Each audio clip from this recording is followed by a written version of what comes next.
여러분 안녕하세요. 유인 세인트하우스 장석현 선교사입니다.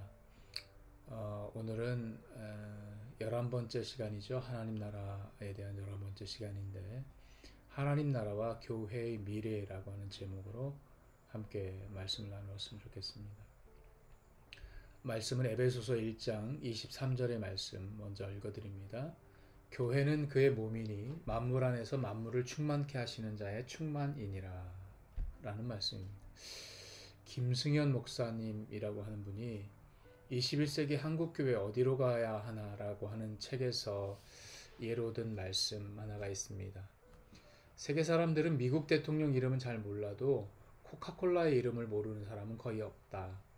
러시아, 중국, 아프리카, 세계 그 어느 곳에서도 코카콜라가 없는 곳은 없다. 그런데도 코카콜라는 막대한 돈을 들여서 전 세계 언론과 방송 매체를 총동원해서 연일 광고를 하고 있다.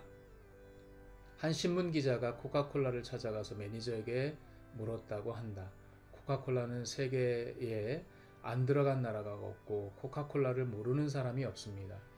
그런데 그 막대한 예산을 들여서 날마다 왜 선전을 하십니까? 이 질문에 코카콜라 매니저는 이렇게 답변했다. 예, 코카콜라는 세계에 안 들어간 나라가 없을 정도로 퍼져 있습니다. 또 코카콜라를 모르는 사람은 거의 없습니다. 우리가 막대한 돈을 들여서 선전하는 것은 지금도 코카콜라를 모르는 신생아들이 순간마다 태어나고 있기 때문이고 코카콜라를 아는 사람들이 날마다 죽어가고 있기 때문입니다.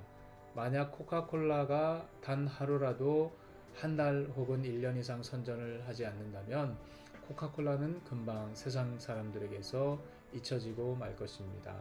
라고 하는 내용이 있었습니다. 교회 역시 마찬가지가 아닐까요? 교회는 끊임없이 하루도 쉼 없이 복음의 선포를 감당해야 마땅합니다. 그것이 교회의 사명이고 교회의 존재 자체가 하나님 나라의 완성에 기여하기 때문입니다. 교회는 하나님 나라의 도구이고요. 하나님 나라의 수호자 역할을 합니다. 하나님의 나라는 교회의 확장과 연장의 개념입니다. 예수께서 이 땅에 교회를 세우심으로 그의 나라가 이 땅에 임하는 장을 여신 것이죠. 교회 사역을 통해서 하나님의 나라를 세워 가시는 것입니다. 그래서 교회가 중요하고요. 오늘 본문에도 교회를 그의 몸이라고 말씀하신 겁니다. 그러나 한국 교회 역시 1980년대를 지나면서 쇠퇴하기 시작했고 또 1994년 이후로는 격감의 시대를 만나고 있습니다. 또한 최근의 팬데믹 사태는 교회의 존속과 정체성에 위기감을 던져주고 있습니다. 이러한 교회의 쇠퇴를 먼저 경험한 곳이 있습니다. 바로 교회의 출발이라고 할 수 있는 유럽입니다. 유럽은 한국 교회의 반면교사입니다. 독일이나 영국과 같은 유럽 여행을 하면서 선교사로서의 느낌이 참 남달랐습니다.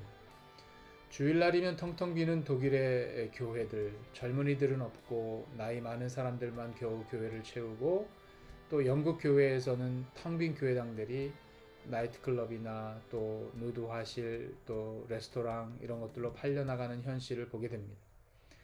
우람하게 지어진 고딕풍의 교회지만 수리비와 유지비를 감당할 수가 없고요. 또 몇 남지 않은 성도들이 있는 교회는 그나마 목회자의 생활비 지출 예산을 감당할 길이 없어서 문을 닫는 경우도 허다합니다. 믿음의 선조들이 천문학적인 재정을 들여서 지은 교회당은 그 거대함이 도리어 신앙의 짐이 되어버렸습니다. 오래된 교회는 관광지가 되어버렸고요. 또 예배의 장소가 아니라 건축물을 관람하는 장소가 되어버렸습니다. 유럽 교회는 어디로 갔을까요? 이러한 서구 교회의 몰락을 바라보면서 한국 교회는 어떤 미래를 고민해야 될까요? 뉴저지에 듀르 대학교가 있죠. 레너드 스윗이라고 하는 이 대학의 교수께서 이야기한 교회의 4단계의 변화는 그런 의미에서 의미를 깊이 새겨볼 만합니다. 첫 번째는 선교적인 교회로 출발합니다. 미션 처치죠. 가장 바람직하고 본질적인 교회의 모델이겠죠.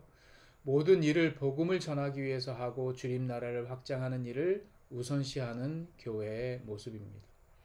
둘째는 목회적인 교회입니다. 미니스터리 처치입니다. 교회가 선교적 사명을 조금 잃어버리면 목회적 교회로 바뀌게 된다는 것이죠. 전도 중심, 선교 중심의 교회가 열심을 잃게 되면 목회적 교회로 변질되고 마는 것이죠. 그래서 성도들은 더 이상 복음을 전하지 않고 목사도 더 이상 복음 전도를 설교하지 않습니다. 목회자나 교인들이 영혼 살리는 일과 복음 전하는 일에 관심이 없게 되고 그저 사역 중심, 목회 중심, 행정 중심의 교회로 탈바꿈하고 만다는 것입니다. 세 번째는 현상 유지적인 교회입니다. 메인터넌스 처치라고 하죠. 목회적 교회가 좀 더 나쁜 방향으로 변질되면 메인터넌스 처치가 된다고 지적합니다. 현상만 유지하려는 교회는 더 이상 부흥 발전 없고요. 그냥 안주하는 교회로 변질되는 것이죠. 경건의 모양은 있으되 경건의 능력은 없는 그런 성도들과 영적 지도자들로 채워지는 교회가 될 것입니다. 네 번째는 박물관 교회입니다. 뮤지엄 처치라고 했습니다. 이 박물관 교회는 생명도 열정도 없고 눈물도 기도도 헌신도 순종도 다 옛 이야기가 되어버린 교회를 말합니다. 박물관에는 무엇이 있을까요? 위에서 말한 유럽 교회처럼 관광객과 건축물과 미라가 있을 뿐입니다. 마찬가지로 박물관 교회에는 미라 같은 성도들로 가득 차고 죽은 교회, 죽은 성도가 되고 만다는 말인 것이죠. 이것을 4M이라고 이야기합니다. 우리 한국교회는 그 4M에 어디쯤 와 있는 것일까요? 우리의 선교는 어디쯤 와 있는 것일까요? 필자는 개인적으로 하나님 나라의 도구인 교회가 무엇을 먼저 회복해야 할지를 생각해 봅니다. 물론 많은 영역에서의 회복이 필요하겠지만 먼저 가장 기본이 되는 세 가지만 오늘 말씀 속에서 함께 나눌까 합니다. 첫 번째는 어느 날과 같은 팬데믹 시대에 더더욱 간절하게 열망하게 되는 것입니다. 그것은 먼저 공동체 정신의 회복입니다. 교회는 그리스도를 통하여 하나님께서 모으신 공동체입니다. 근간 한국교회는 예배사역에 대한 위기를 맞고 있습니다. 팬데믹이 가져다준 공동체의 붕괴입니다. 교제와 만남이 사라지고 이전과 같은 방법이 아니더라도 예배할 수 있으니 굳이 예배 공동체에 참여해야 될 이유가 사라지고 만 것입니다. 이러한 때 우리가 더욱 기억해야 할 것은 교회는 공동체라고 하는 사실입니다. 함께할 사역과 나누어야 할 사랑과 공유할 가치가 존재하는 공동체라는 사실을 잊어서는 안 된다는 사실입니다.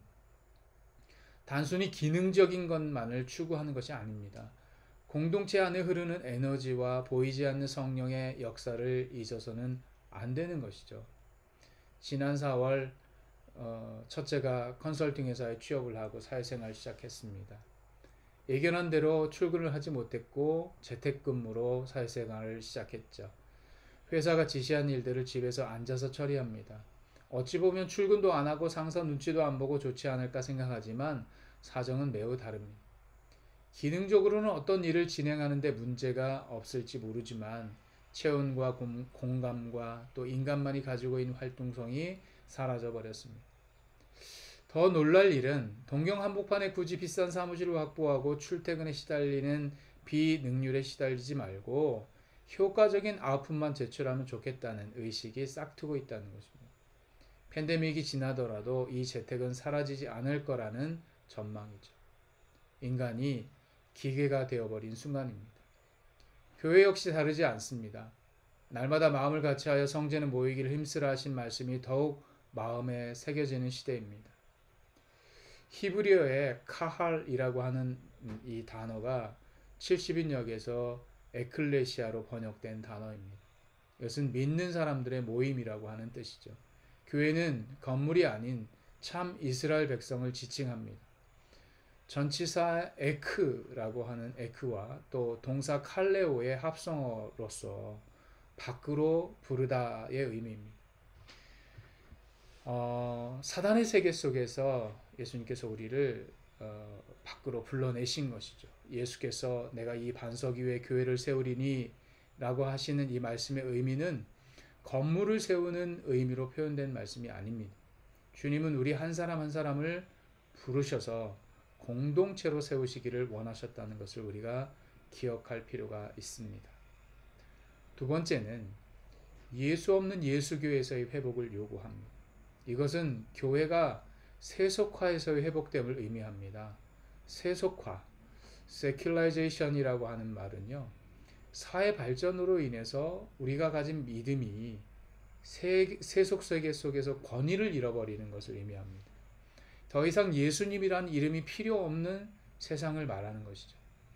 여러분, 세상은 그럴 수 있습니다. 그러나 사회제도나 공동체의 가치는 본래 사단의 영역에 있을 수 있으나 교회마저 이 가치에 굴복되면 안 된다는 뜻입니다. 사람보다는 건물이 존중되고 세속적 성공을 목회적 성공으로 다루게 되는 세속화가 지속되면 교회는 어느 순간 예수 없는 예수교로 남게 되고요. 박물관이 되고 공연장이 되고 마는 것이죠.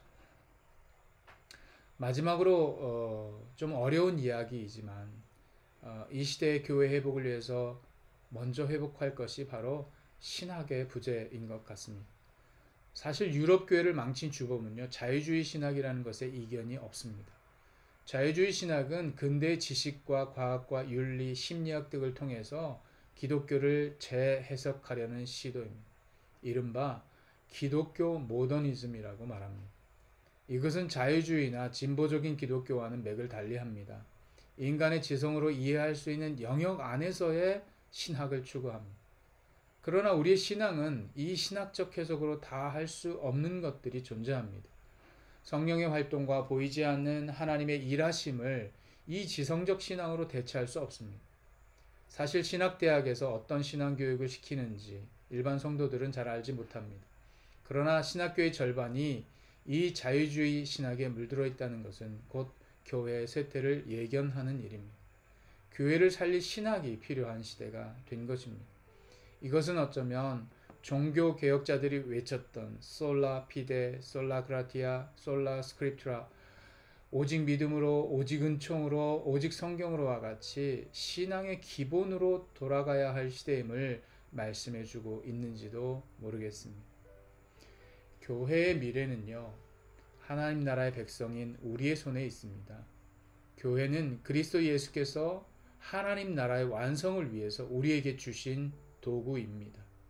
우리는 이 교회를 건강한 모습 그대로 다음 세대로 이어주어야 될 믿음의 책임을 가진 그리스도의 몸된 사람들이라는 것을 잊지 않으셨으면 합니다. 오늘은 짧은 시간이지만 하나님 나라와 교회의 미래에 대한 말씀을 함께 나누었습니다. 교회는 그의 몸이니 만물 안에서 만물을 충만케 하시는 충만이니라. 여러분이 그리스도의 몸된 교회임을 잊지 않고 이 공동체를 지켜갈 수 있는 믿음의 그런 군사가 되시기를 간절히 소망합니다. 한 주간 동안도 건강하시고요. 또 다음 주에 다른 주제를 가지고 하나님 나라에 대해서 묵상하는 시간을 갖도록 하겠습니다. 감사합니다.